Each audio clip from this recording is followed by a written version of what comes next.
babikora neza kuko ababikora nabi n'abinzego zirabareba yego bose ntabwo ndi bubatindeho kuko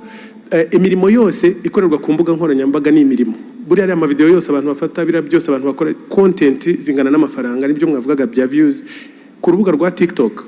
TikTok abantu bakorera amafaranga menshi ku bindi bihugu ariko ku banyarwanda ugasanga benshi birasaba inzira ndende cyane nukuvuga ngo dutira ubwene gihugu kugira ngo tube twakora ku mafaranga ari ku mbuga nkoranyambaga icyo rero ni ikibazo wenda kinatera ubushomeri cyangwa n'inzira mbona ngewe twanyuzamo urubyiruko mu gukorera amafaranga murakoze cyane ndabasuhuje kandi mbahaye ikaze mu kiganiro cy'uyu munsi nk'aba content creators abakoresha YouTube abakoresha Instagram abakoresha TikTok